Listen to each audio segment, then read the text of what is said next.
like, there was no, and I mean, our time, we went at 10:30. I didn't get home until 3 o'clock.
It's mine. Okay, is he Edward Michael? Probably so, because he goes by Mike. Edward J. He's the second. Okay. They're exempt. Second. They're exempt. My brother-in-law's the third. Oh, okay.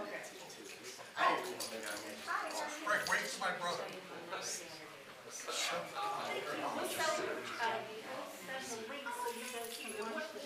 I'd love to see it, yeah.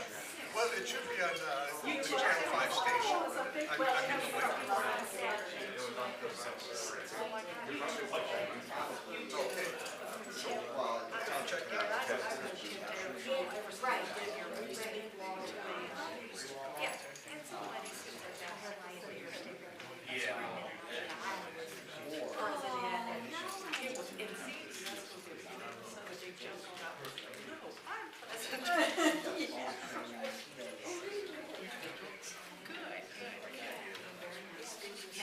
Happy customer.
chocolate world.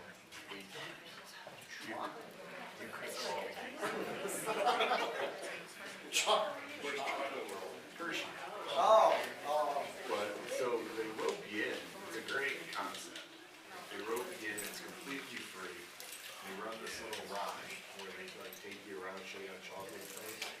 Free. then they dump you out into the gift shop. You have to walk through the gift shop. Look, it's, That's just like Disney. Gift shop. look, this tells you everything you need to know. We have kids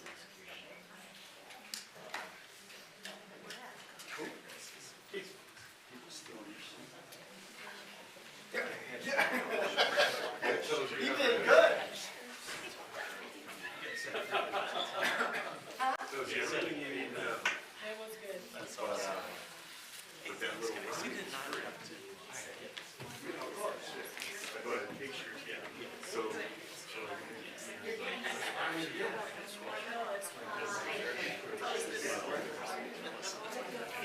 it's actually a foundation of No, I was staying at the having some friends over there, so we gotta go. But I mean, like the thing that I before he did it, he didn't really hit it big. And that's like when he started to. I saw that, man, his chairs were tables were big, made a very easy Sunday. Wow. Oh, that was very much appreciated. We speak it.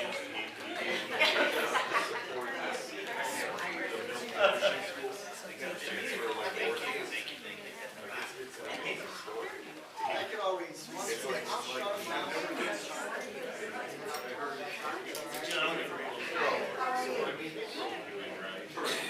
But like, they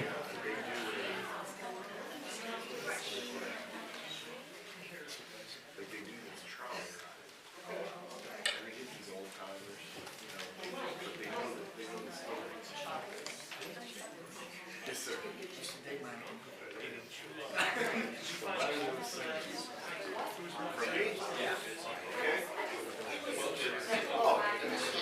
No worries. I remember that. Thank you, very welcome. Actually, I told him I said I was going to share because at the last meeting,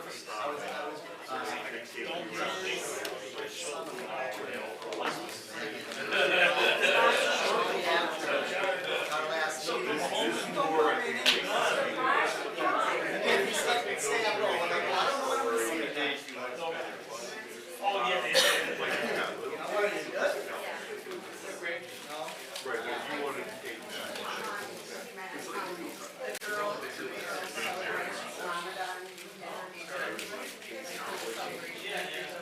Where you. But you go and they give you this metal tin, like 6 stars. And they go through like, you know, Let me see if anybody's. sense, like your friends want to be able to smell it, they want to be able to feel it. When you want to taste it. And, so they do that with every kid. They tell the story, so they show it, they could try it. You know, I think all of us, we give it a shot. All in all, I said every Dark chocolate covered in. Would you like a chocolate? yes, like. Here's what they are. I'll see if they're walking in. And then Hershey has a small little zoo right on the front. Right. Yeah, the community is big lunch.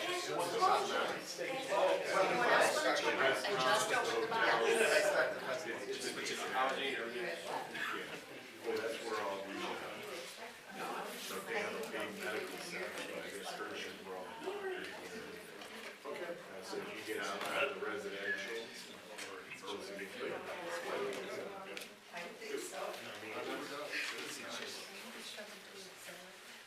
I had family out there, so we went, Cooper and I would hang out there in the day, all day. I guess I'm the second cousin. Your sense of humor? It's okay.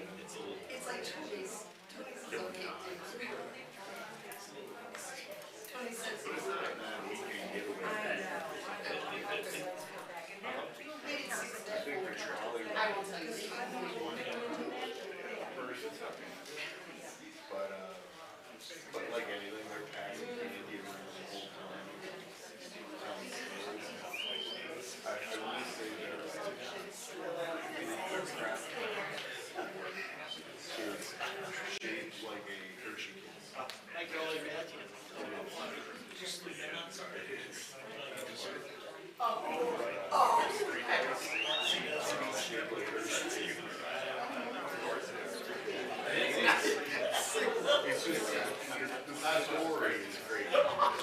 Okay, we're gonna go ahead and get started. I'm wearing two hats tonight. Mayor Cochi, is a little under the weather tonight. So I asked him if I could park in his place since I'm vice mayor, and he let me, so, he sends his regards. I'll be going first, and then we'll have Mr. Longino go, and then I'll turn it over to Mike. Please, before that, please, silence your cell phones. And at the end, after Mike does his presentation and stuff, we will open the floor.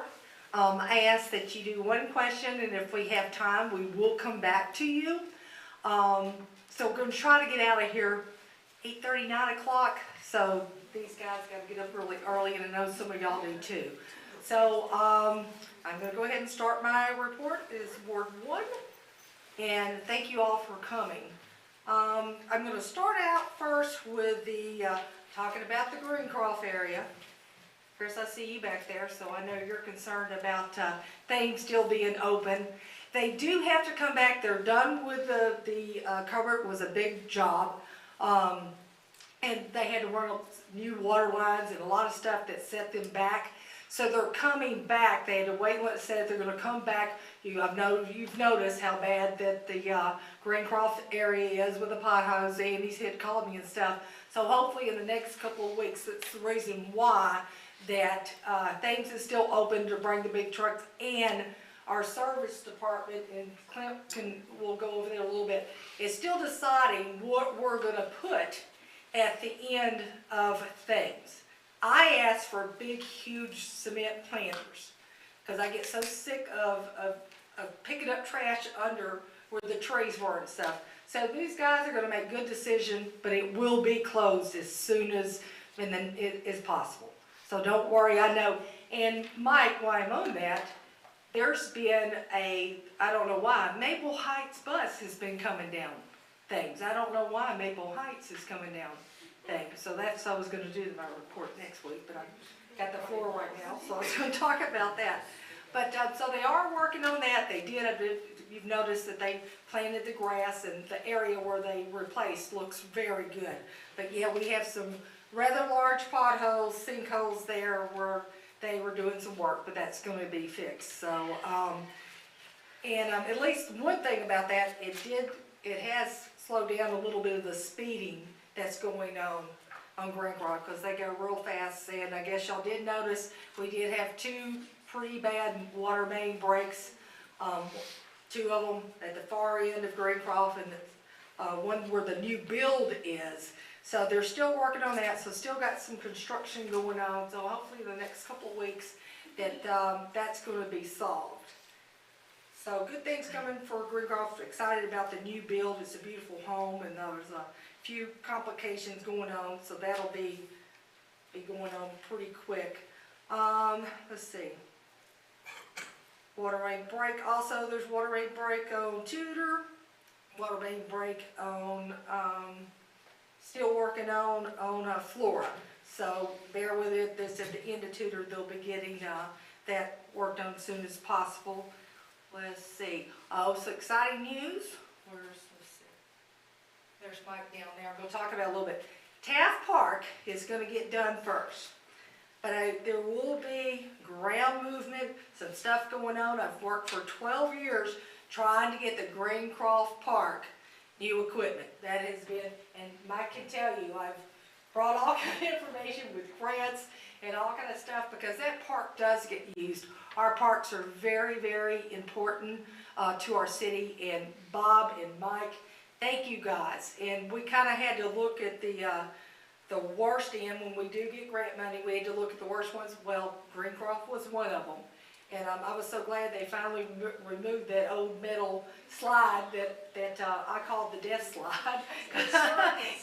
Yeah, no, we didn't want it. So yeah, it was bad. So let's see, 2 new businesses have opened up. 84 Broadway is Broadway Diner. Great food. It's where the old Chris's restaurant, and it's Yanni that owns it, is awesome. Still looking for some employees, but doing real well. And then I'd like to welcome Dr. Linda Rust, who took over the old formal animal clinic on Broadway at, let's see, It's 60 Broadway. It's Tinker Creek's veterinary clinic. So those are two very exciting businesses that opened up. Still have the old Mazda building is still sitting there. Mike, I don't know if you can touch on that or anything. I know someone bought it, but nothing going on there. I hate seeing empty buildings, but it doesn't happen overnight. As we all tell you that it takes a lot to go, and we can't make businesses stay. We try to get here. Jennifer does a great job, and Mike both, trying to get new businesses here. So hopefully we'll be able to find somebody to go into that building. And let's see, trash is still a problem. I know a lot of y'all do what y'all can. Part of it, another big thing is the speeding. It's horrible. I know you're shaking your head, Aaron, because y'all, it's like nobody even sees the stop signs on Grand Boulevard or Willer or some of these other areas, side streets. The city, we were able to get the speed plates, but very, very expensive. So what we're going to kind of do is do a pilot program, and Mike will go over that as well.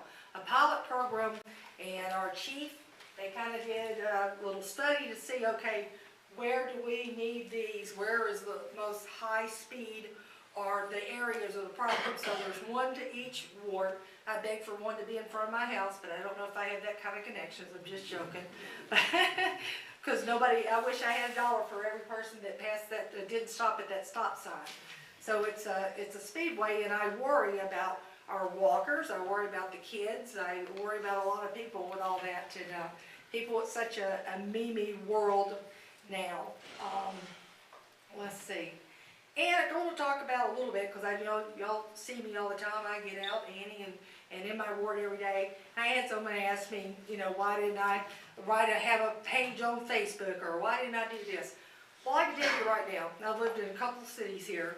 In our city, on your water bill, from office to y'all here, y'all know you get all your information on the water bill. You get our minutes at these meetings, every bit of the minutes, from the work session to the council thing.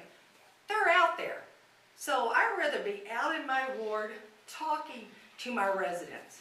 If you have a question, then please, if you see something on Facebook, call one of us. Call one of us, get the true story, because there's keyboard warriors that like to spread rumors and fearmonger some of our residents about things that are going on.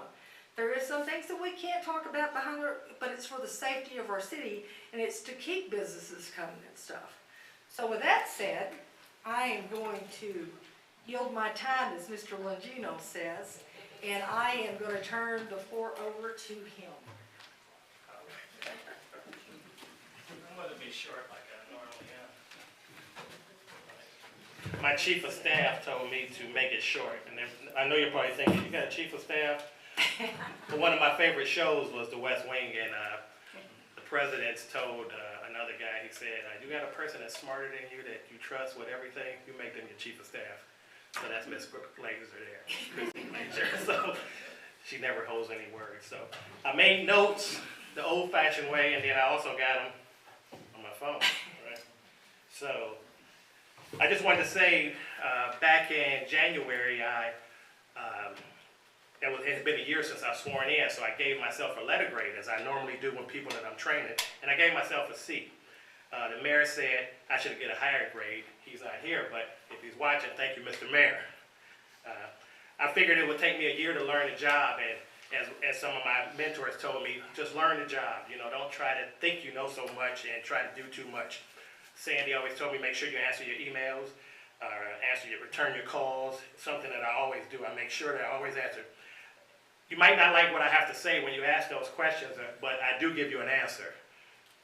I learned back in the Air Force, to be a good leader, you have to not think you know everything, but surround yourself with people who do.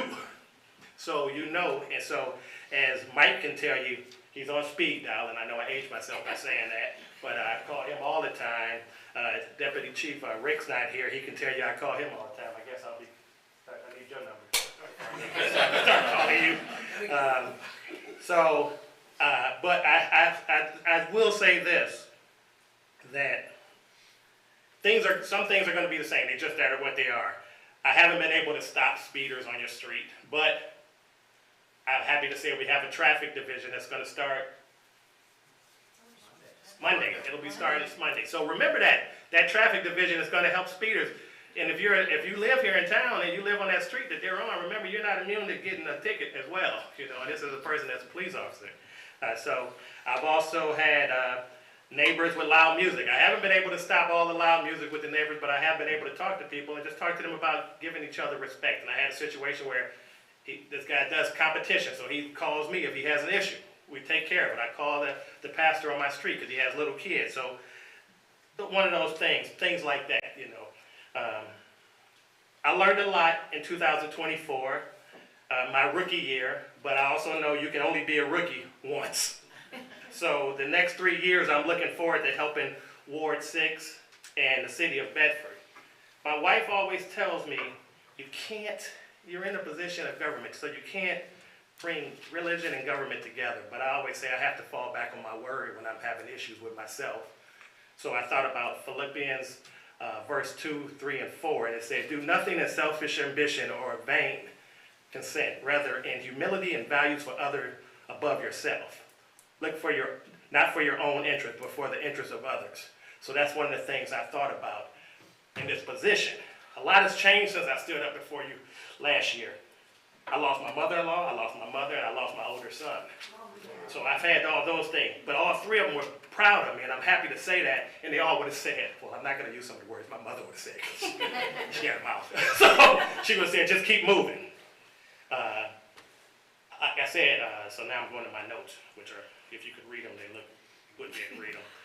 In closing, I want to tell the ward that if you have an issue, as Sandy talked about, social media is not the place to do it. Come here, stand before it, call me out.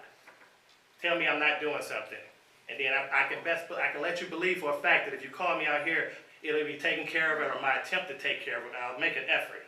So please, this is not the Facebook, social media is not the place to take care of it. Right here in front, when you have that podium and you have that time to talk, is the time you do it. As I always says, and I've said it many a times, these are the fixers. These are the fixers. You call me up, I'm going to call one of them up, and we'll get those problems taken care of if we can within our ability. So, I said this many times when I was running. I said this many times before. As long as my good days outweigh my bad days, I won't complain.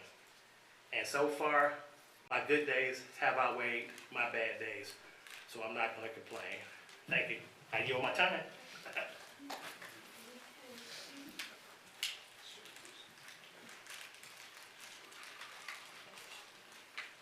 Good evening, everyone.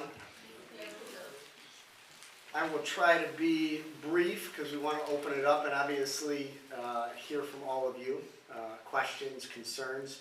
We're going to kind of touch on some of the news that's been going on over the last 6 to 12 months, some of our initiatives that we're working on this year, and some large-scale projects that we're excited to talk about. Before I get started, and watch, this might not even work, how about that?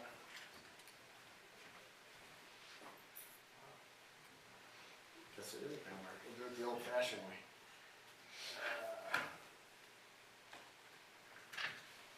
I got a big mouth. I don't need the microphone. I don't think. So real quickly, I want to take a minute and introduce our staff, our team. We always talk about it. There isn't one person that gets things done here. It's a total team effort, and the things that we have going on are a result of all of their hard work, and also the hard work for all the employees that we have here. We are a very lean operation. We've never eliminated individuals, per se laid off. We've reevaluated and looked how we can be more efficient, and we've acted on that. And did that over the course of the last decade, trim our staffing? It did. But we've never cut services. And actually, I think we're delivering even more. And it's to the credit of the individuals behind me. And first, we'll go down the list. I want to introduce Mike Callahan. He's the director of our Parks and Recreation Department. I will point out our assistant sitting here in the front row, Mr. Bob Plisky. He's also with the Parks and Recreation Department. Our economic development, our staff member in our economic development department, Jennifer Kuzma. She also wears the hat of executive director of the First Suburbs, which is a consortium of all of the inner ring suburbs of Cleveland, all of the mayors, as well as the Development Council, all of the development directors. She's the executive director of that organization, as well as the Housing Council, which is all of the housing staff members of the inner ring suburbs. So she is able to get us information if we may not know the answer here, or put us in contact with the right individuals, be it county, state, or any other entity. Why reinvent the wheel, as we would say. We have our service director, Clint Beller, our police chief, Mike Stask, Tracy Simons, our clerk of council, Chief Brian Harding with our fire department, Mike Greers, our building commissioner, and Jennifer Holland is our finance director. And I want to point out our two chiefs, new chiefs, but many years with the city of Bedford. They come very well respected, not only by their peers within the departments, but throughout Cuyahoga County. I'm extremely excited. I think everyone here should be very excited. They both hit the ground running end of last year. I think it was October, and pretty much November is when Chief Harding started. And they've already proven to be an outstanding asset to this community. And you'll see some of the things that they're kind of bringing to the table already. So, just from a financial side of things, you can see in 2024, we ended the year with over $4 million in our cash balance. That is on top of the $5.8 million reserve that remains in place. These figures are higher than they were in 2023, as the city continues to deal with and navigate the loss of about $750,000 in income tax from the hospital. So to end that year, last year in the red, or I'm sorry, in the green, is an accomplishment. And again, a lot of hard work with the staff here. The city also just recently, if you attended the council meeting, the finance department, Jennifer Holland, our director, we were awarded the 35th consecutive award for government financing. I cannot state that, and that does not happen by accident. On top of that, the city has received awards where only 5% of the cities in the entire state have received, following our audit of 2023. This council, I have to give credit to City Council, to Mayor Kochi, and the entire administration.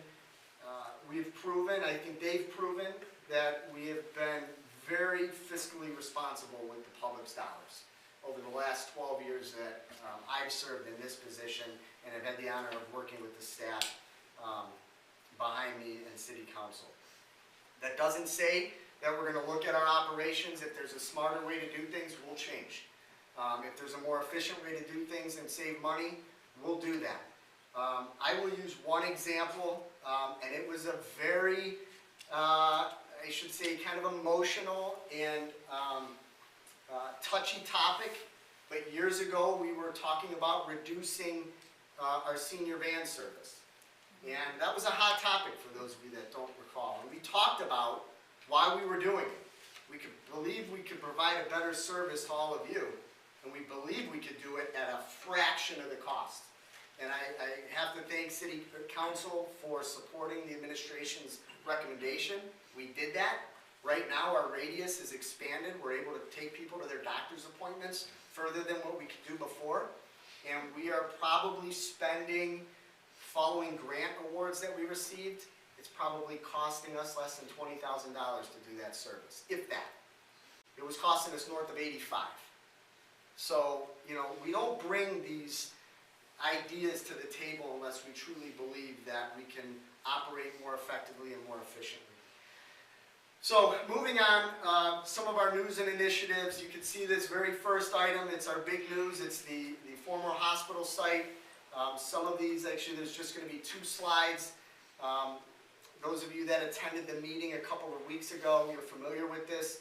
But early in January, we announced a settlement with University Hospitals for the litigation that went on following their closure. That closure took place in 2022. Our lawsuit was filed immediately afterwards.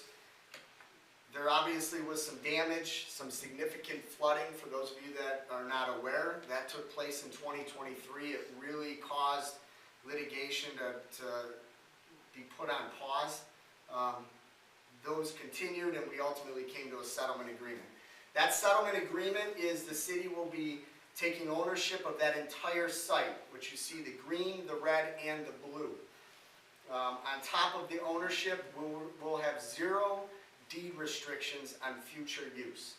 I say that because if we did not take action, one of the primary reasons we took action was there was an absolute, I don't want to say vision, but it was not going to be made available to another healthcare provider. UH was not going to sell it to a competitor, and that's just wrong. That's wrong. And that's why we chose to file our lawsuit. So not only are we taking ownership of that property, we'll have 0 deed restrictions on that property. UH will remain in the portion highlighted in red, that's the medical office building. They will continue providing the services that are there. Labs, doctors, they will be there. They have a 5-year lease with multiple 5-year options. The city is protected though. If those operations drop below, I believe it's 60% capacity, we can force them out. So there is protections there. The area you see in the blue, that's primarily the high-rise building. That is the area that was damaged during the flood. It is significant damages to that space. But then the green obviously is the remainder of the property that is going to be transferred to the city. We estimate that that's going to be sometime in, I would say, early May.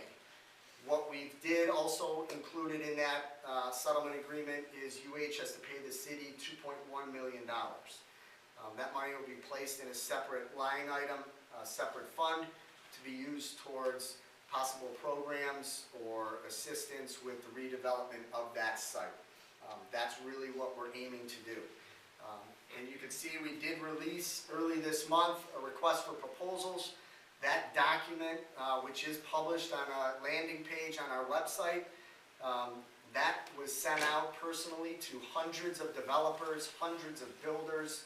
It was sent to other healthcare providers. Those of you that want to know, have we had discussions with Metro? Yes, we have. They've been out. They've actually walked the site. They toured the building. That doesn't mean anything's going to happen, but we've had those discussions. The city has also applied for demolition funds in the event that a portion or all would have to get demolished. In order to be eligible for the state brownfield fund, which has a cap of $2.5 million, you had to get, I don't know, sponsored is probably the wrong word, or recommended by the county executive to really have a shot at that. Jen did a great job. Our county executive, Chris Ronayne, he actually ranked this project #2 in the entire county. We're going through the process now. I'm cautiously optimistic that we'll get the max funding for that. So, in the event that we do need to take it down, we're not going to use our own money. That's the goal. Spend everybody else's money and not our own. And the idea for that is, we have had some individuals that go through there, and yes, we might not want to see that come down, but they'll look at it and they'll say, you know what, if we have to spend X dollars to bring it back to the standards of today, we need to get 50 years out of that. That puts that over 100 years old. We'd rather build new. They're going to want that down anyways, and they're not going to want to pay to get it down. So if we want to have that tool in the toolbox in the event that we have to utilize it. So that grant application's already been submitted. If you want details on this request for proposal, it's on that landing page. All of the zoning information is on there, parcel information, environmental reports. We did significant environmental testing on this site, boring samples. It is a clean site. I don't want anybody to get confused. This is not Lakewood Hospital. Don't compare it to Lakewood Hospital. All right, I've heard that. That's actually a very inaccurate statement. Lakewood Hospital had a full-blown laundry service in there. It was contaminated. This space did not. We had boring samples throughout the entire site, full phase 1, phase 2 reports done, and it is clean. So we want to see that get developed, and we're optimistic. It may take a couple rounds of this, honestly. We may have to wait if we don't get the interest that we like. We may tweak that RFP. We may wait till we get an answer on demo and then move forward. But we are in the best position, I think, with all things considered, to have all of the tools to redevelop this. It would not happen, I don't think much would have happened within the next 5 to 10 years if we sat back and did nothing and just hope, right? And hope UH sells it to someone that would benefit what we want. Theoretically, I don't want to say it wasn't on the table, but there is a housing component at that site. If they sold it to someone that wanted to put a 4-story apartment building up, there's not a whole lot the city could have done. Because 4-story is in the zoning. So again, we can either sit back or we can get after it and try to make something happen, and we're choosing that route. Just touching on some of the initiatives, some of the news. You see Tinkers Creek Commerce Park, 2 major projects. If you have not been over there, take a drive through there. Hundreds of jobs within that space. A year ago, that was not there. Lakeshore Electric is booming. We were not only able to retain that business, they're expanding at an incredible speed. There are some additional parcels that remain, and we're going to work to fill those parcels.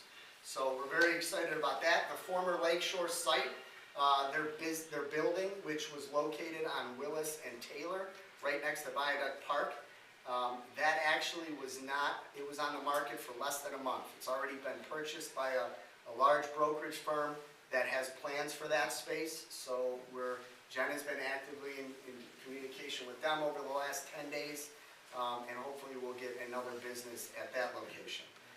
Our fire department, we talk about fleet upgrades. You're familiar with our grant we received, and we have an order for a new ladder truck. After discussions with Chief Harding, we're also looking at getting a new quote for a new squad, emergency squad. We did just receive one in, it seems like we just received it, but what was it, 21, 20?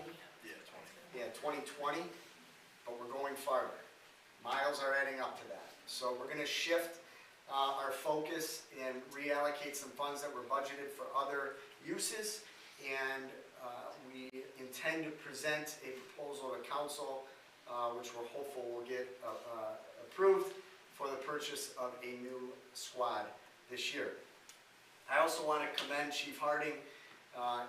He has been in discussions with the Office of Emergency Management. They were looking at some they wanted to do a training exercise for a train derailment. Let's hope that never happens anywhere around here. Obviously, we know the story of down south, but OEM wanted to do training exercise, and Chief, went after it and said you should do it in Bedford. Let's do it in Bedford. Let's be here. We have 2 rails that run through town. They chose to do that. Chief Harding is actively involved in those discussions. We're actually looking at it while the fire department is absolutely going to be involved with that training exercise. We're actually going to also be including our police department and our fire department. This way, in the events, God forbid something would happen, we're prepared. And I believe that's scheduled to take place in May of this year. So we'll have some information out there so no one really thinks it turned derailed. But that's proper safety planning, and I commend them for those efforts. Our police department, we are actively looking to increase our security cameras that we've been purchasing. We did have the ones located, we still do have the ones located on the Auto Mile. We applied for a grant to upgrade those. We've installed them at our municipal pool, at our community center. They're going up in the historic district and on the commons as well. It is a valuable tool when it comes to public safety, not only as a deterrent, but in the event that these gentlemen have to investigate something, they are an extraordinary resource. I also have to take a minute and commend new Chief Stas on working to re-implement, as Councilman Longino said, our traffic unit. That unit, I'll get into some other data later on in the presentation, but that traffic patrol, that's gonna start up again. It's been years since that's been in place for various reasons. That will start up again on Monday, and it's gonna have an impact, there's no doubt about it, so look for that. Our Parks Department, we have a number of facility upgrades, indoor, outdoor, I'll come back to that. Our infrastructure improvements, you see, Union Street Bridge, that is actually underway now. The first phase runs from today, or, now, till end of July, maybe, June. And they're putting in a utility bridge immediately next to the existing bridge. They have to move all the utilities there, and then they'll start dismantling the bridge. It'll remain open now, but once they start on phase 2, that roadway is gonna close. And it will most likely be closed for over a year. So that's a heads up on that project. More information, it's not our project. Once we get the updates, we'll share that. Northfield Road Bridge, over the years, we finally were able to get improvements. The state came in, put a lot of money into that space. It's significantly improved. Next on that agenda is the resurfacing of Northfield Road. And you can see the estimated timeline of that. ODOT's looking at 28, 29. Obviously, we'll work to get that pushed up. But at the same time, we also have to properly plan. We're going to be charged with, they're going to want us to be charged with 20% of that job, similar to Broadway. We were able to get Broadway down to 15%, but that 15% was still almost $2 million. So we're going to need to start setting some funds aside and properly plan for when Northfield Road is resurfaced. Our road program, 2 pieces here real quickly. Road program will probably take place later this summer. We still have to do our road assessment, although we have an idea. You finished it? Okay, they finished it. But we have a pretty good idea of the ones that we have to get to. The issue is the $400,000 or $500,000 that we've been spending every year. 10 years ago, we'd do 4 streets. We're lucky if we could do 2 with that amount of money. So we have to really look at that, look at if we have to allocate additional funds every year. Can we do that? We also have to look at maybe a large-scale project in the coming years, combined with some other improvements and borrow for some funds, which we've done in the past. And that might be, instead of a $500,000 road program, we may be looking at a $1.5 million road program. These are discussions that we have to have. The roads are costing more to resurface, and they're not lasting as long as they used to. Those are the 2 challenges that we're faced with, that everybody's faced with. And the other thing that I just will talk about is our salt capacity challenges. We need to come up with a long-term solution for salt. We have a salt dome. It holds about 500 tons. That's basically 2 snowfalls. We have to purchase a certain percentage every year. If we go over that, we get charged almost double the tonnage. If we don't use all of that, they charge us for storage because we can't take storage. We're probably spending anywhere from an extra $10,000 to $20,000 annually because we don't have the facility to hold 2,000 to 3,000 tons like most cities do. Years ago, ours was designed to where you could pile it, right? They bring a machine in and you shoot it in high. They charge an extra $5 a ton for people that have those communities that have those facilities now. It's antiquated, it's outdated, and our goal is to come up with a long-term solution. So we don't have to worry about salt shortages, and we don't have to worry about being charged storage. So this is one of the things that we've been talking about over the last couple of years, and our intention is to come up with a final solution. So those 10 years from now don't have to worry about salt. Just some grant awards real quickly. You can see we received $150,000. We're resurfacing both lots of the Ellenwood Community Center this year. We're getting the roof replaced on the gymnasium this year, all funded through a grant. $75,000 grant that's going to go towards the replacement of the playground structure at Taft Park. We're also going to be planning a same project as Councilwoman Spinks mentioned at Greencroft Park. You can see the two, the Healthy Aging Grant and the CSSP grant.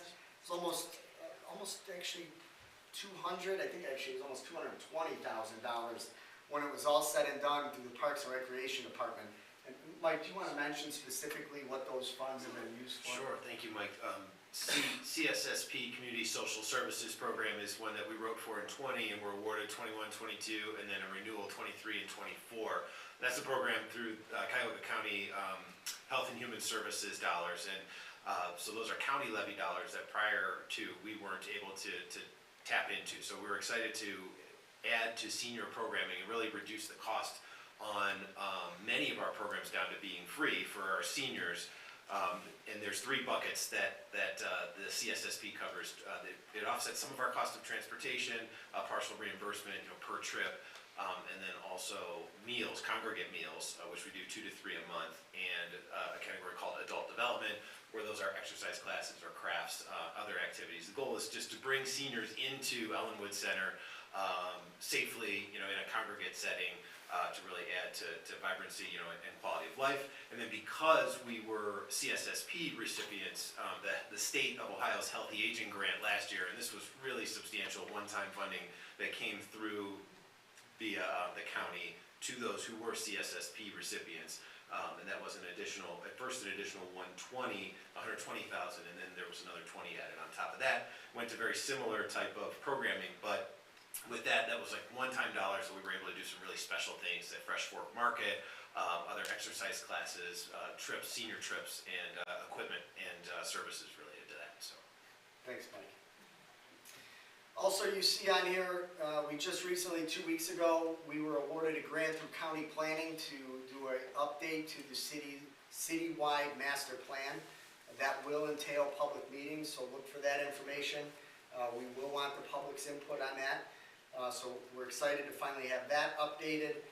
Storefront money, we made $50,000 available to small businesses along Broadway. Recently, we're awarded funds to assist with the demolition of a property on Northfield Road. Those of you that may or may not be aware, there was a large structure. City did not own it. It was about $100,000 in arrears and taxes. We were criticized, although I disagree with the individual, but we were criticized for not taking it down ahead of time. One, we were unable to do that because we didn't own it.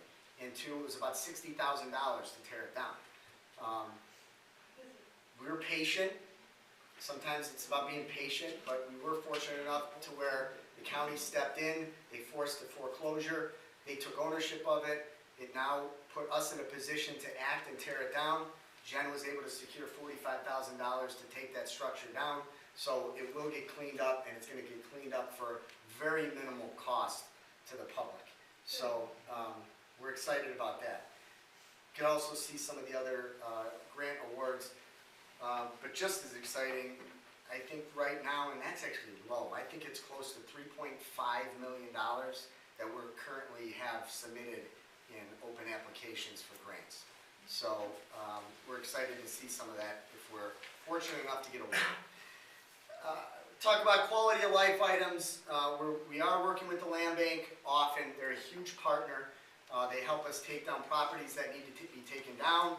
They are currently working with us to identify new builds. We got a couple of builders that are looking at vacant lots in town. Two of them, there's 2 lots that a builder is proposing to construct homes, about 1,800 square foot home, I believe, and their cost range is going to be somewhere between $250,000 and $285,000 is what they expect those to be listed for. That's just the first 2. So the good news is this company, nationwide company, was brought here by a former county public official. They looked at a number of communities and they said, we want to build them in Bedford because it fits what we want. We believe it'll sell like that. And it's a good thing. Now, it isn't rubber stamped by no means. This will get presented to council, but the land bank is working with us to address that. As with our building department, I often say if you have an issue with a property, a house, commercial, neighbor doesn't cut the grass, call us and let us know. We're doing exterior inspections. We have orders on numbers of properties. I probably, if you tell me that, well, this one's been sitting here for 9 months and you haven't, nothing's been done, I probably know it, and it's probably gone through the process and is in front of Bedford Municipal Court. Because if it gets to a certain, and we don't get action, that's where it has to go to. The point is, call us. We're out there, we'll do those inspections, and we'll do what we can to get those addressed. Also, quality of life, I know was talked about, it was traffic enforcement, speeding, parking. You could see here some data, and Chief Sask put this together for me. The fourth quarter of the last 2 years. So the fourth quarter of 2023 compared to the fourth quarter of 2024. Our arrests have been up, or citations, I don't want to just say arrests, but citations. Traffic stops have been up. Parking tickets, you see that impact. 2023, 133 parking tickets compared to 407 in the fourth quarter of last year. That is those concerns that you brought to our attention. The overnight parking on the street. My neighbor parks on the grass. My neighbor, we can't get to all of them. Let us know. We may miss them. But what's not happening is our guys and girls are not out there getting after it. And here's the data that's showing it. Let us know. Send me an email. Give us a call. Call my office. Send Chief an email if you know. I'll call him out actually. Councilman Asbury, I got a great story. The other thing is we can't fix, and I'll say it, we can't fix ignorance and stupidity. I'm going to say that, okay? I spoke with Councilman... You're referring to me? No, not at all. Councilman Asbury was actually on it and was working with a poor resident who was watching a female drive through a stop sign every single morning, never stopped. Knows who it is, or have a description of the car, I should say. Let us know. He let us know. We went ahead. Chief, very next day, boom, 7 o'clock, got her, gave her a ticket. Next 3 days in a row, she did the same thing 3 days in a row. In a perfect world, we could sit someone there every single day. And I think that individual was, ultimately, she got a second ticket. Now, I don't know if she's going a different route, but that's when I say, and again, I'm not trying to, but to that point, bring those to our attention. Is someone going to work, someone that was being ignorant of the traffic laws, we've, literally the very next day, there it was, I saw the video. And that's frustrating. That's not by lack of effort, though, by our men and women in the police department. And I think the data here shows. And that's just going to get, I think, that's just going to ramp up even more. Especially with our traffic unit that's going to be deployed on Monday with some of the high impact streets. These individuals know what those streets are. I will say we have our moving speed sign. Many people will say, well, it's not working, it's dark, it doesn't show this. It does that on purpose. We can change the setting, and that's so people are truthful. Well, it's not working, I'm going to keep going what I'm doing.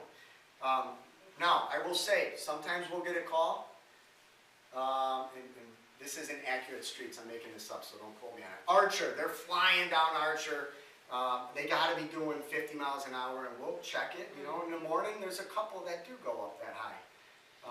Get a call, Henry, they're whipping down there. Well, no one over the course of a month went over 29 on Henry. So you know that, well, that might not be a speeding issue on Henry. That data is collected, and obviously our police department's aware of that. So I just wanted to point that out. They're absolutely killing it. We're not going to get them all. They're not going to get them all, but we're going to continue to try to ramp those quality of life items up. The speed tables, that was brought up. We are instituting this from a pilot program. We've identified 6 locations. I believe there's 5 listed here. one in each ward. The other one that was proposed to go up, originally was proposed for Broadway. We didn't know that we really had the authority to put that on a state route. We did have discussions with ODOT. Ultimately, it was decided that that would have been a poor decision to do that. One, it would have drastically slowed traffic, creating a bottleneck through the historic district. It would have caused people to take alternate routes, i.e. Washington, and Washington would have been a racetrack. So also, and I'm going to say this right now, we looked at the studies that the city of Cleveland did, other communities that did this before. There are negatives. People do not like the sound. They're not entirely quiet. But I think we've heard the public, we've heard some of the concerns. That's why this is a pilot program. And we're going to be putting these up at specific locations, that they're going to stay at these locations. These are kind of your cut-through streets, the ones that you could probably figure it out. Paul, Grand, Willard, those are cut-through streets, or with streets with long gaps between the stop signs. So, you know, we think that will play into it. There were some other traffic calming measures that came out of our livable communities study that we did about a year and a half ago. Personally, I wasn't in favor of the bump out curbs. I think that kind of created more of a hazard. Instead of speed tables, they actually took a 2-lane street and they redirected curbs. And then it kind of creates a one-way. Talking to some of the other communities that have them, wintertime people end up going over the curb. It's just not something that we're going to do. But these will get installed later this spring, and obviously we'll monitor to see how that goes. I think, you know, we've heard some of the concerns, we've looked at it, and we're trying to be strategic with addressing it. I have on here, you know, our parks are reimagining, I think, our parks, something that we really have to look at. 25 years ago, we had a lot of baseball going on. There was a baseball field at every park. That's really not the case today. So what does that look like? We'll keep, I think, a number of the baseball fields. I don't know if we're going to keep all of them. We're going to kind of reimagine that space. What could that be used for? You can see, as I mentioned, we received a grant to replace the structure at Taft, and we're also going to be replacing the structure at Greencroft. Those were our two worst that had to get completed. Taft is only getting started first because there was much less earthwork that needed to get done. We're working on that now. We'll be removing the old piece of equipment. Greencroft's going to have to take more earthwork. Goal is to start that later this year, and then that new structure would go in 2026. But that is taking place. We're excited about that as well. And then we'll have more discussions on, you know, reimagining those spaces. You know, our Auto Mile the city's planning commission approved 3 weeks ago. City council approved it at the last meeting. The J Honda store. This is the new dealership going in at the corner of Bartlett and Rockside. That will be breaking ground this year. And we have also been actively involved in discussions with 2 other brands who are looking to rebrand.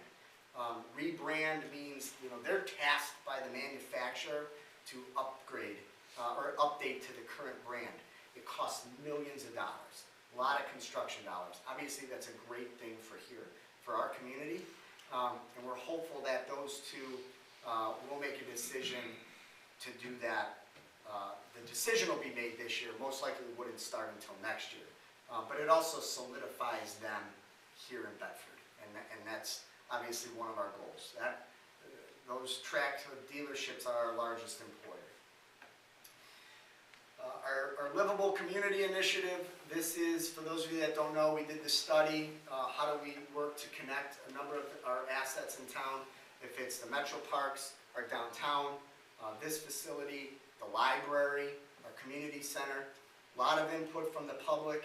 A design was kind of put in place, I think that the public agreed upon, council actually supported, and it was basically going from Viaduct, down Willis, through Washington, all the way kind of connecting back here. We have a current grant application that's been submitted through State of Ohio. We actually received great support from the county executive, from NOACA, Cleveland Metro Parks, as well as our state representative. And you can see the rendering there. That would basically extend a bike and hike trail from the Commons all the way down to Viaduct Park. There'll be a walk going down to Union Street. There's currently no sidewalk there, so connecting all of that I think is very, very important. It's important too with what is planned, which is currently taking place. If you haven't seen the Commons, construction started there yesterday. Actually, no, today actually, I think it was. Today. So this was approved. The majority of this obviously funded through grant application.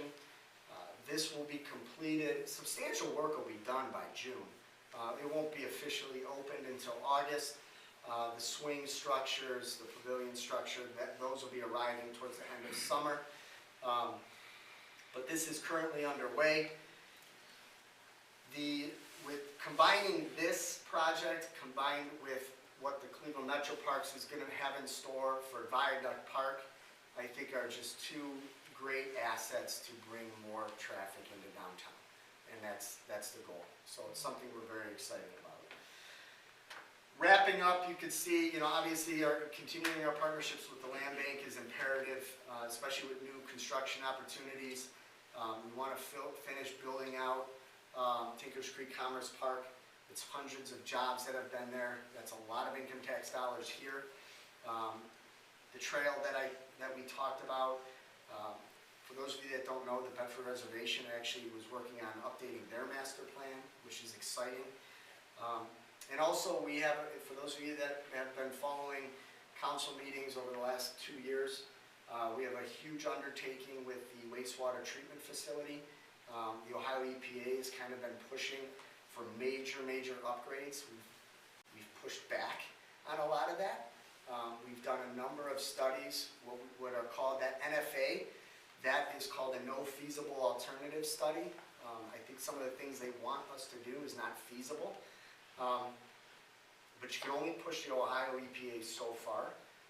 What we have to avoid is them bringing in the federal EPA.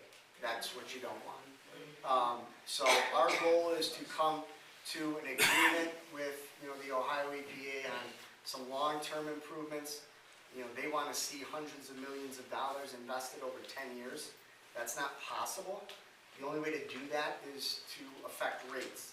And we've shared that with them. We're actually concluding a rate study now to show them what it would do to the rates if we did what they wanted. Our proposal, I think, extends. Our proposal is going to extend out 40 years. And then there's going to be some baby steps as far as large cost improvements. So at the end of the day, it's negotiating. Hopefully we fall somewhere in the middle and we can do the improvements and have a solution hopefully in the next, I would say, 3 to 6 months. But we'll be sharing that with the public as well as we've done.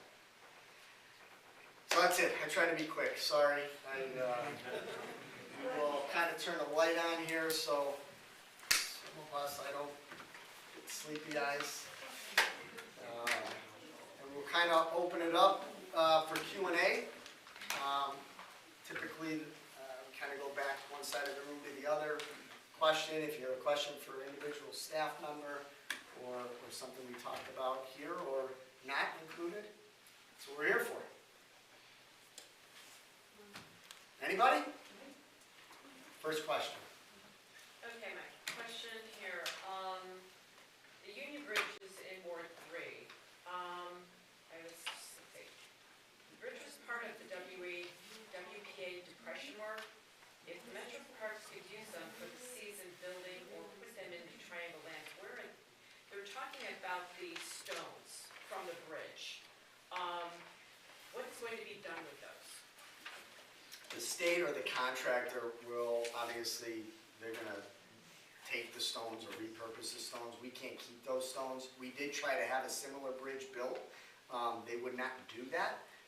What we settled on is it is going to have kind of that stamped stone look. And the only thing I can compare it to, when we didn't have a whole lot of negotiating because we have this much money going into that project. That is I believe, a state project.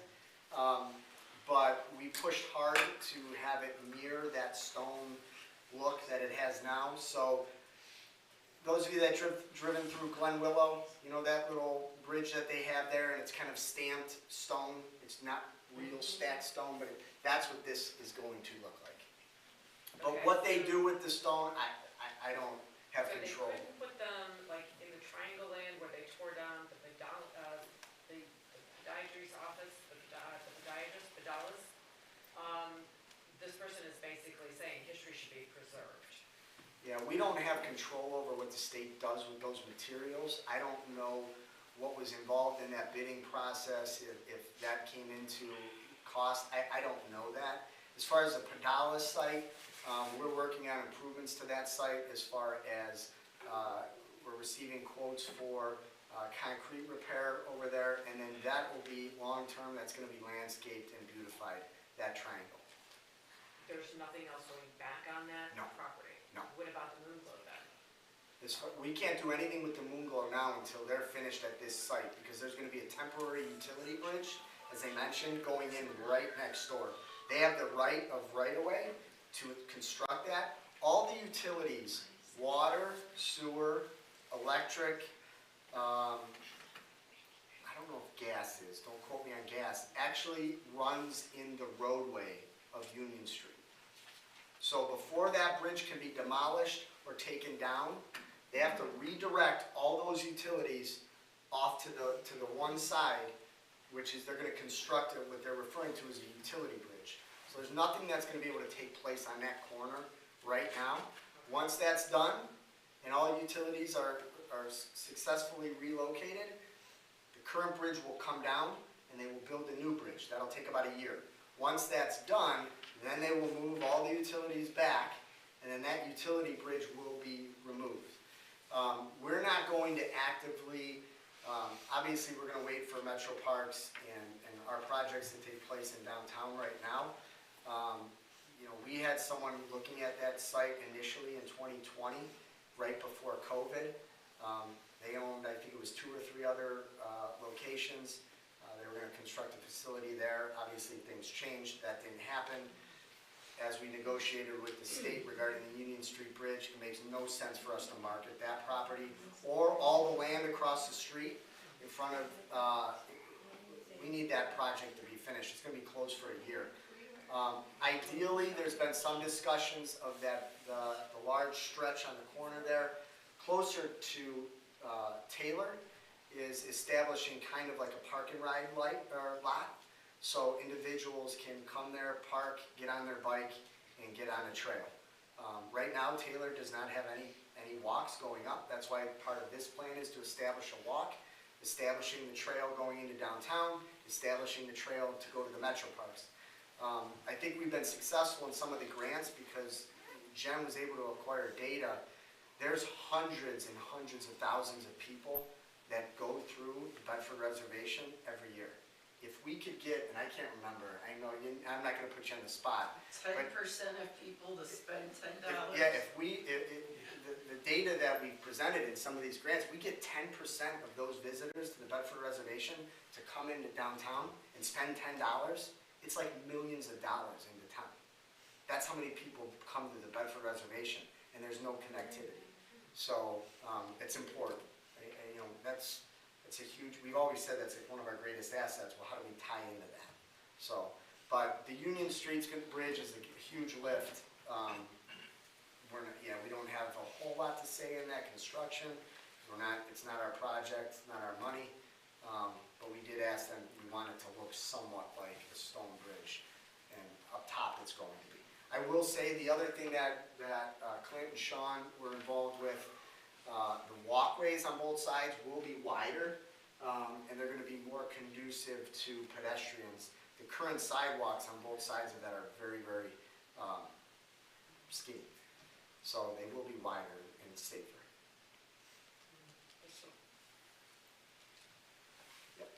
I think my question goes to Clint. When they dug out the culvert on Greencroft, and they took out the fence, they put this new fence in that is not the sidewalk, and it angles with big gaps on either side. So if I'm walking my dog and my dog decides to trip me, there's nothing to prevent me to fall down into the culvert.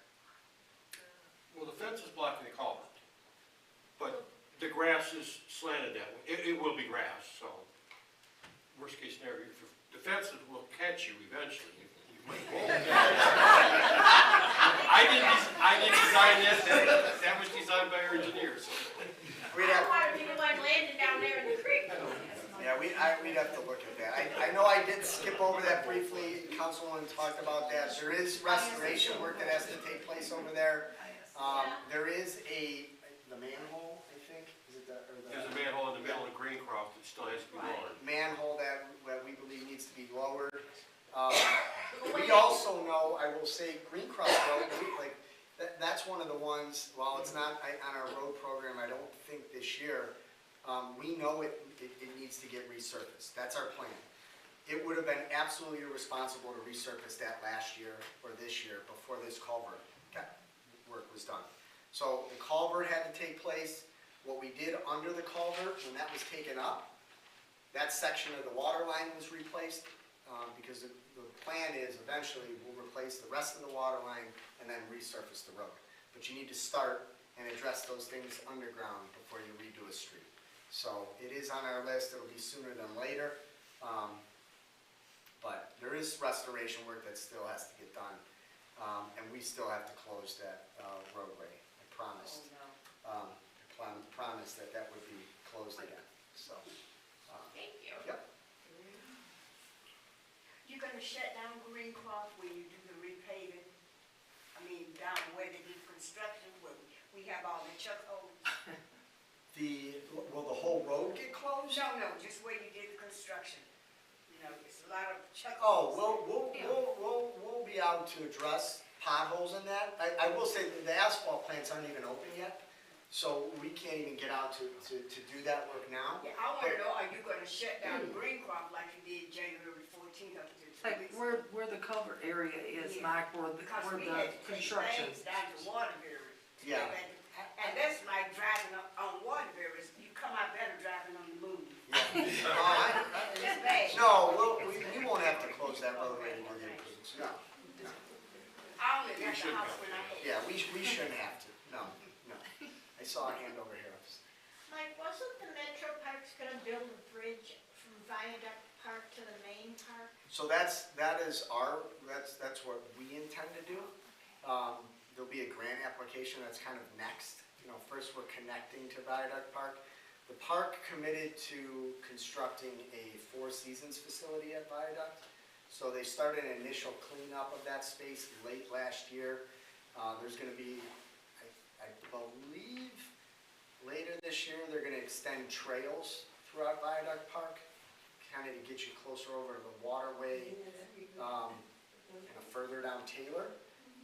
They're trying to secure grant dollars, but the plan is they will construct a reservable Four Seasons facility that the public can use. If you get a chance, we used it in the purchase or in the agreement we negotiated with them. We deeded them the land or gifted them the land. In return, that they have to build a facility similar to that in Geauga County. It's called Holbrook Hollows. If you get a chance, search for it. It's great. And if they don't construct a facility like this, I think within the next 6 or 7 years, they have to pay us the value of the land. They're gonna build it. So Bedford is responsible for the bridge? So, I don't want to say, would they do it? Possibly, but we're gonna go after money first. I think we can get funding first. Looking at all their reservations that they have, getting them to construct this Four Seasons facility is a big lift. Okay. we're gonna go after the funds to try to get to install the bridge. And that Four Seasons facility, part of that agreement, the city will have, the public can reserve it, if you wanted to reserve it for an event. But the city will have access to it twice a month, at no cost. Just to give you an idea, negotiating wise, the city of, was it Parma? Where did they build the other one? Parma or Parma Heights? They built a facility out there and they negotiated with the city, and the city has access to that one, I think 3 or 4 times a year. So we were a little bit more stingy with how often we want to use it. So, and the idea is for events, right? You could have a board meeting there. You could have, a senior luncheon there. You could have a hiking class there. We want the public to use that space. That was the plan all along. If you recall, they were going to build condos back there, but credit to city council, that it's beautiful, and they wanted the public to have access to that as much as possible, and that's kind of how it was shifted. On those, speed bumps, would you consider, like, taking maybe a couple of them so that other cut-through streets could take advantage of those too? Well, I will say that we're gonna see how this goes, we're gonna see how the impact is. I won't rule out that there could be more acquired in the future. Okay. But we really didn't wanna just jump in and say we're gonna put 20 of the, spend $200,000 and do 20 streets, and we wanted to start with, okay, here's where we're at. We're gonna look at some of these long stretches of, get them installed, because there's pros to them for sure, but there are negatives. There's some negative. I was thinking like 6 months here and 6 months there, just to kind of deter people, because if they think, oh no, that street isn't. Yeah, I will say the goal is we're not gonna move them, Oh. only because one of the downsides, communities that have tried to move them around, once you anchor those into the cement and you're pulling them up, now water's getting there, now it's freezing, now it's damaging the roadway. So the reason we didn't jump into this right away, we wanted other communities to kind of be see how it worked for you and let us know. The city of Lakewood, as I mentioned, Jen, with contacts out there, they came up with a plan on how they installed them, how they secured them. They're there all year round, and Jen is putting Clinton and his staff in connection with the Public Works Department in Lakewood to see how they went about installing those to keep them up. So I just don't want to lie and say, yeah, we'll look at it. That's really not the plan. Right. But the plan is we may, if they really prove to be a valuable tool, we may look to acquire more.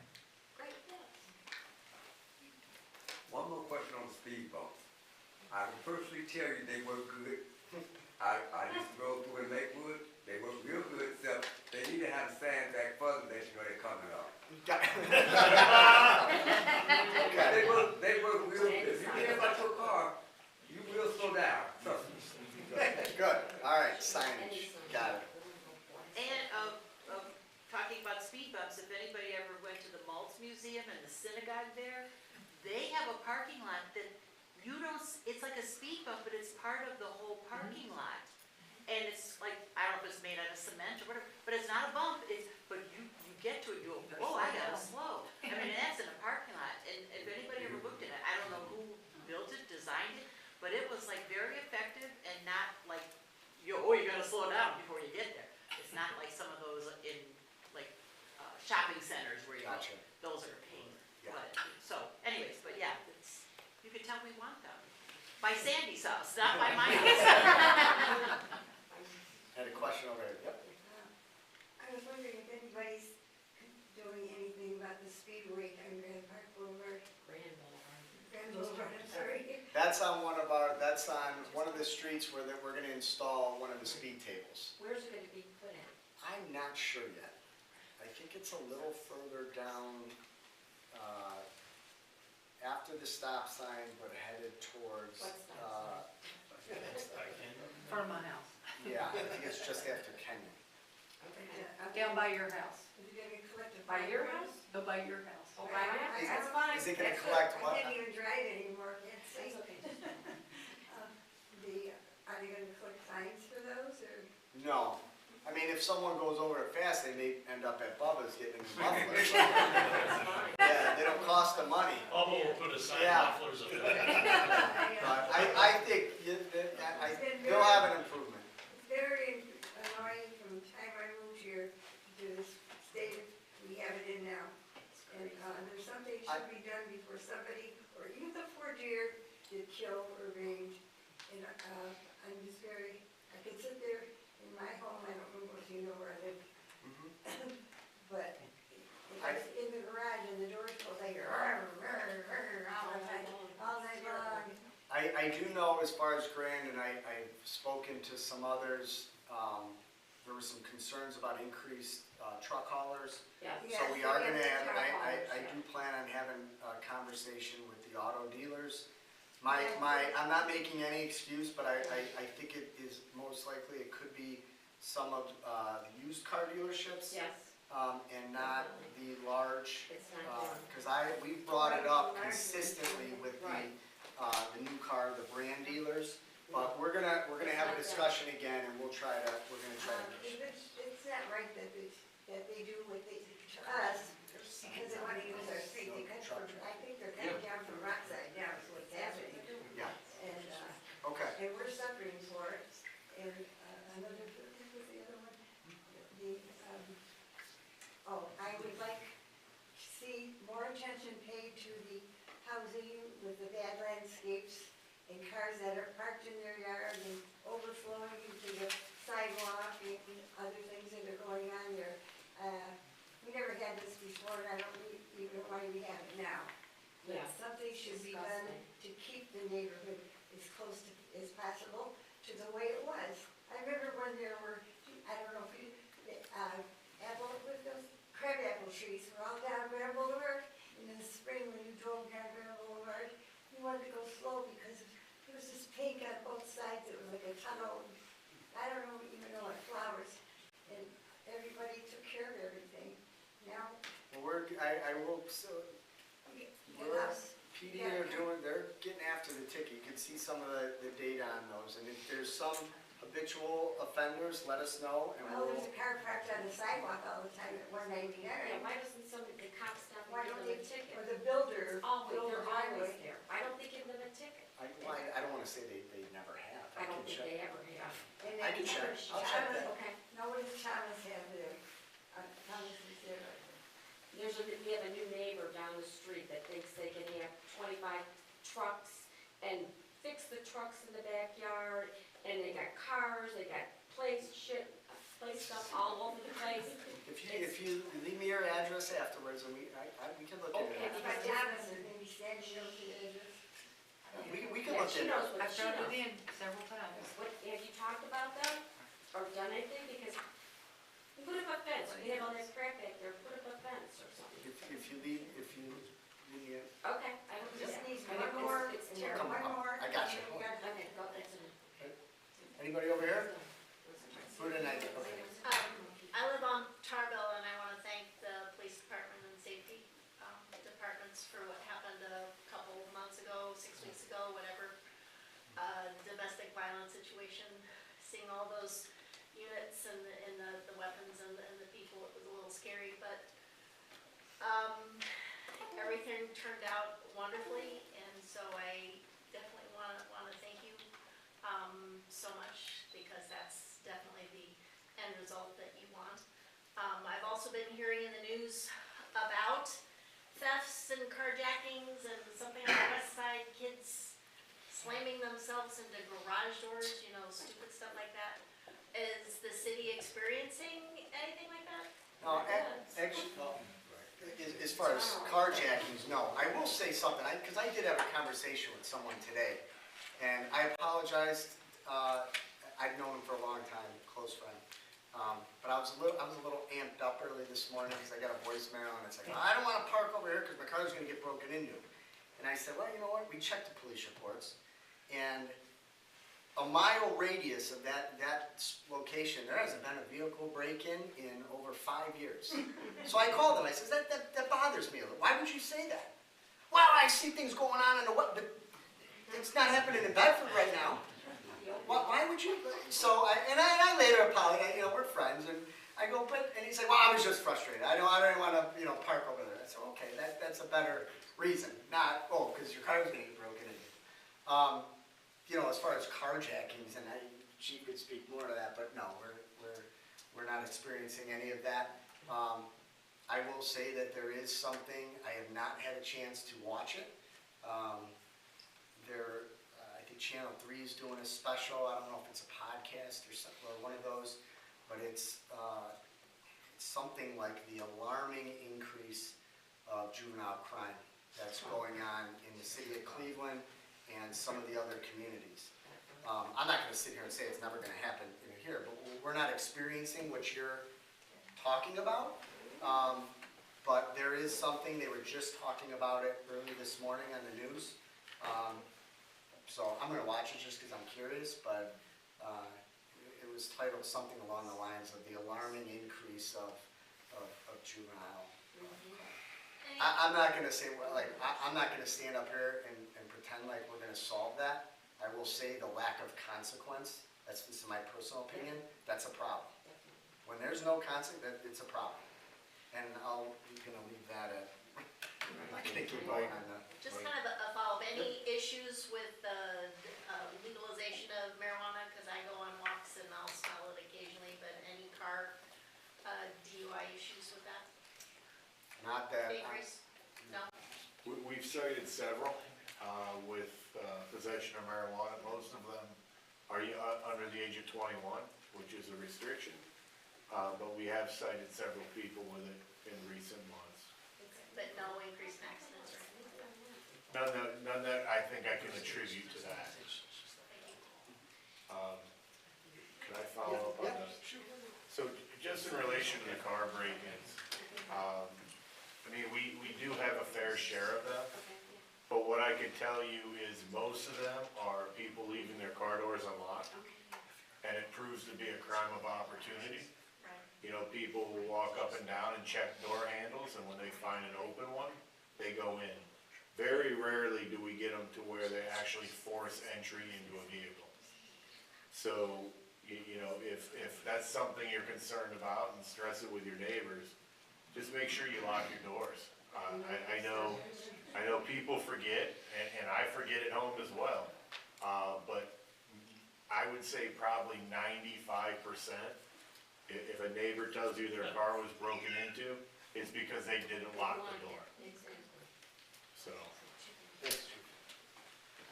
Chief, I'd like to thank you for, I know that there's been an uptick in traffic or overnight parking on Wandle in our neighborhood, and I've been a proud donator towards that fund. It's working, you're doing your job. The question is, how many times have you donated? Not enough. Ma'am? I'm just wondering, does the city have privy information of homeowners that rent to low-income residents, such as someone who's on low income receiving government funding? And if those homeowners are required to do a monthly inspection of their property or whatever? So they don't have to provide that information to us. I will say, the city we've been challenged quite a bit from property owners over the last, I can only speak for my time as city manager. When I say challenged, like challenged in court over what we can and cannot do. For instance, you cannot, our inspectors can't go on properties. If someone says, well, their back window is broke, you need to come back here, and we can't do that. That's a violation of the law. Right now, what we've done is, in 2015, we looked at all of our fees, our fee structure in our building department, and we made adjustments. It was very, if you own a home and intend to rent it, you have to register as a rental, and then you gotta get an inspection every other year, okay? At the time, we used to have point of sale, and at the time, you know, we used to have criminal nuisance. We were challenged in federal court on both of those. You cannot have, and listen, there's communities that still have criminal nuisance, that is a violation of the law. Like, you can't, like, you cannot do that anymore. For point of sale, we can't do that anymore. We still provide it if someone would want us to come in and do an inspection, we do that. As far as we adjusted those rates back to 2015. We readjusted those because our belief was, you know, we shouldn't be the lowest in Cuyahoga County. You know, a smart businessman that wants to own rentals is gonna go where it's cheapest to do business, right? And, you know, no, I'm not saying we should be at the very top, but we should be somewhere competitive. You know, it also has to cover expenses of our inspectors and costs that we incur. So we did increase those in 2015. We reevaluated those. At the time, it was $50 a year to register, and then you had to get inspections. We reevaluated those in 2023, and we did a survey for all over the place. The highest was South Euclid. It was like $250, but they were way above anybody else. I think primarily because they had a college at the time there, and they were concerned. That's just I can't speak for that, but that's my thought. But the average was about $150. That was actually a little on the higher end of the average. And City Council approved our rate fee adjustment, and that's where we're at now. I'm trying to think because I know, I anticipate we're gonna get challenged. There's property owners in this town that are gonna challenge the city and that they don't believe there should be any fees. And we're gonna find ourselves fighting that fight, but I'm absolutely confident that it's in our right to do that, that we are fair and equitable in that fee, and that we're gonna come out on top of that challenge. But we've taken the steps to do that. So I don't know if I answered your question. We do, it's people's right that if they wanna buy a property and rent it, we can charge for rental registration and we can inspect on a biannual basis, which that's ultimately what we do. Individuals can prohibit us from coming in the home. That's the law too. If they choose to do that, there's not a whole lot we can do unless a tenant contacts us or that we have reasonable doubt that one of 12 components are met. Health and safety or some other, no utilities. But the only way that we can get access in there is we need to go over to Bedford Municipal Court, identify one of those 12 outlining items, and ask for a warrant to perform an inspection. But to City Council's credit, they supported that rate increases, those rate increases fully into effect. There are some that are refusing to pay that, unfortunately. Unfortunately, some of them own dozens of properties, and we'll be, I look forward to actually that challenge. Because I'm confident we've done everywhere. So most likely an inspection will not be done, it will not be done from someone who's renting. No. Because my concern is, I live next door to the house is owned by a LLC company. So, And it's horrible. if you leave us the address afterwards, we could look into it. I guarantee that one, they may have prohibited, they have to check off a consent that they consent to us doing these biannual inspections. They don't have to do that. But give us the address, we could take a look at it. I may know, we may be familiar with that. I will say just because it's owned by an LLC, there's laws, they have to have a statutory agent. And I have to commend our police department here and our detective bureau. We had a home that an individual, it wasn't terrible, but it was like, they weren't taking care of a large tree in the backyard. It was causing a hazard. They located the individual. through our detective bureau, we found out who that statutory agent is, and he's gonna have to report to Bedford Municipal Court to address that issue. So if there's things that we can, we'll absolutely do that. Exterior is a little easier. We can look from the sidewalk. And our inspectors will look from the sidewalk and we can go over that. We can't access, go into the backyard. Can't do that anymore, unfortunately. But Question regarding, have you been in touch with the state regarding the juvenile prison? Where is everything at on that as far as commencing the construction? I don't believe construction will take place until latter part of 2026. They're still going through planning stuff, so nothing's been submitted, no designs, nothing has been submitted at this point.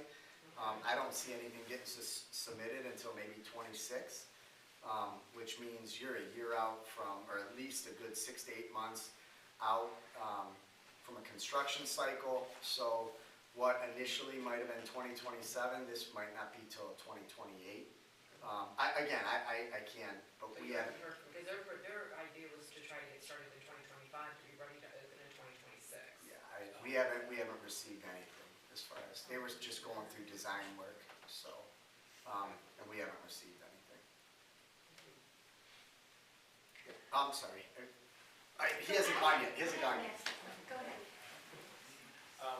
The parking lot behind Broadway, between Broadway and the seafood bar out there, is pretty filthy.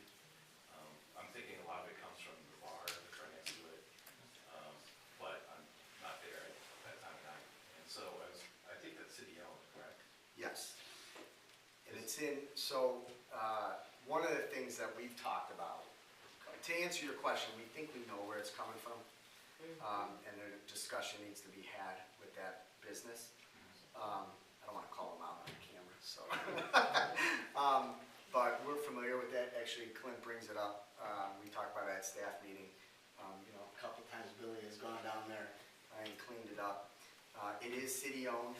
I will add that it is in, I will admit it's in poor shape, the lot itself. One of the things that we're looking at when we talk about large-scale road projects, resurfacing that lot, we'd have to use all of our road program money, and we're like, we don't want to do that. So one of the things that, and credit to everyone behind me, and Jen, they were working last year, each department kind of submitted their long-term capital needs. And what we're doing now is putting all of this information together for the possibility, we'd have to present it to city council, but to do an issue where we go out and borrow for a number of different things. We know, and we're lucky enough to, where did we see it? Mike and Bob and Jen got the grant for Ellenwood. Those lots are bad. We're getting those done this year, which is great. That's gonna be, the county's gonna cover that. But we know we have municipal lots that have to get resurfaced. We know our pool parking lot probably needs resurfaced. The municipal lot needs resurfaced. We talk about possibly a large-scale road program. Maybe you do $1.5 million in a road program. We know that we have a generator for this facility that we have to we gotta come up with a plan to replace. This generator, when they built this, was used. It actually came from the service department. Wastewater. No, I'm sorry, wastewater. It is there. We've had issues, and it has to function to provide power to fire and PD. So, looking at all of these items, it makes sense to do a large program where you go and you borrow. You add it all up because to go through that process nowadays, I'm trying to think when we did it 10 years ago, it was just to go through the process cost the city about $150,000 with bond counsel and all of that. So you don't do it for one little thing, you combine everything. So it's one of the things that, in credit to our finance department and council, we've been very responsible with the city's funds. We'll be in a position to do maybe a large-scale project, but we're looking at it as municipal lots, large-scale road program, maybe a replacement of a generator. There's some other large-scale things that we need to do. The ladder truck, we're gonna have a bill coming due in a few years of $1 million, maybe a little more for when we take ownership of that. So we're looking at all of these things right now, and our goal is the latter part of this year, collectively, that we'll have something to present to city council. There's also like a timing game. I'll probably bore you with this, but there's a timing of when you go through the process. If you time it right, you get your money, and you don't have to start paying for like another year. So you could play the game like that if you, so we're. The trash itself. We need to. That's a separate issue. The trash is a separate issue. Hopefully we can have a conversation with the business who we think is attributing to it.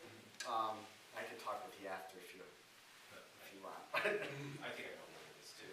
It's pretty obvious actually, but it's very filthy. It's not just glassware that's broken on there. It's also food products and other things that are, Okay. So I'm gonna come in, and I think this is a parking lot where people are coming into our businesses, right? This is the first thing you see.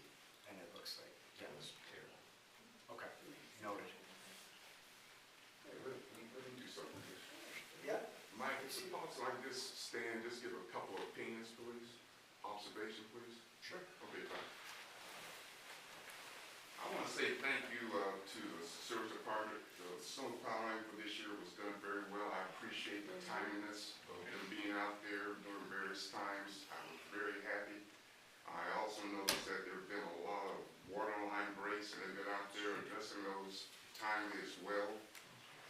Police handling issues, I agree with this lady over here. There's been a few people in my neighborhood have been, as you have said, just idiots. But when the police showed up, they de-escalated the issue. Although I do think these people deserve to go to jail or get a good ass kicking.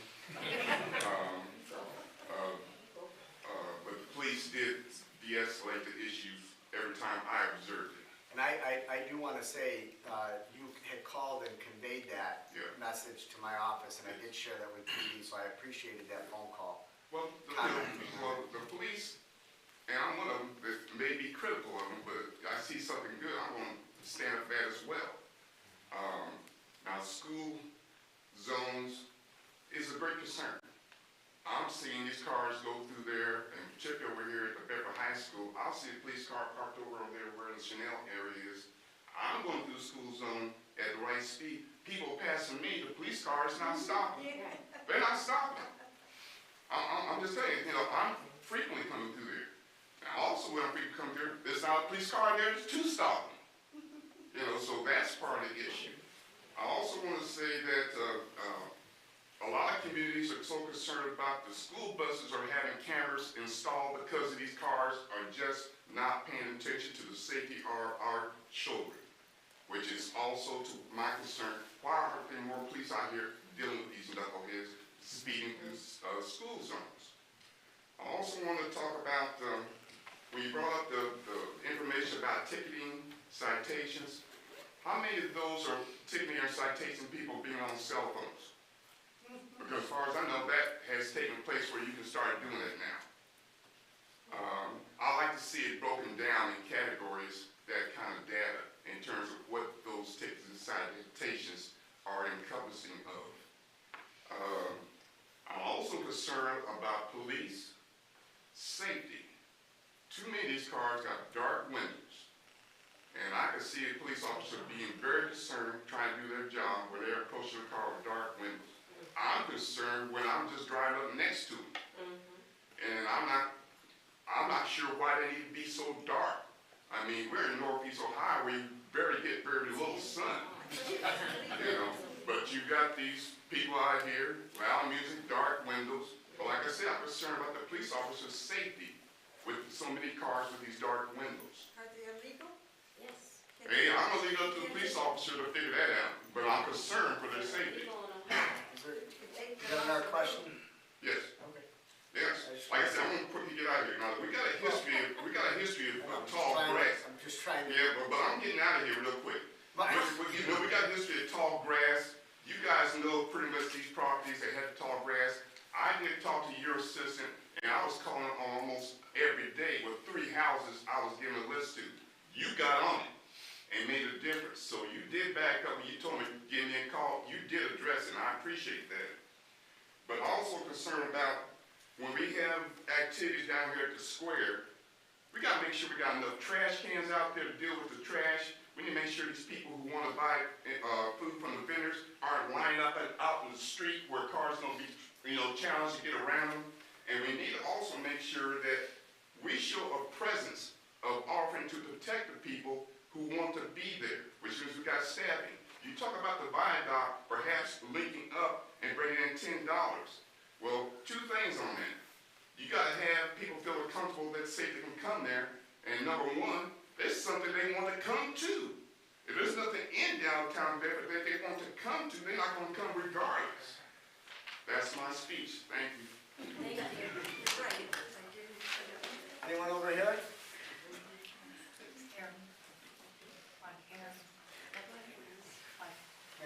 Now, I just wanted to commend the Park and Recreations Department. Thank you. With the awesome senior programs that are available to us. Thank you very much. Appreciate it. We hope to, the phrase I always use is, well, a couple of things. One, we have a very committed staff. The team is very mission driven. You got Bob right up here and our Sarah and the rest of our team. And the other thing is that we hope that, these are a lot of this has been grant funding, and we hope that it is sustainable. Thankfully, Mr. Malice and council have said, we'll always find a way to continue to take care of our seniors. But I will say that the funding I mentioned earlier has really, really helped, and we certainly hope that that's able to be sustainable, moving forward. The other thing that was great as well, one of the things that we talked about, you see that, I'm sure everybody got it, right? The program and all the activities, but years ago, we talked about doing more than just, there was T-ball and then there was like seniors. So we try to offer things for everyone. And they were also successful in getting funding through the Department of Developmental disabilities. Yeah, 10,000 last year, 5,000. So they're offering programs for, it's just great. So thank you for that. Yes. I commend it. Good job. Does the city Go ahead, you can take it.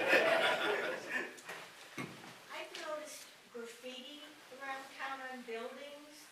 Is there any way the city can make the owners clean that? It just looks bad. If you give me the to see. location, because usually, we're on that. Okay. So if you have a specific location, I'd like to share that. Okay. Okay?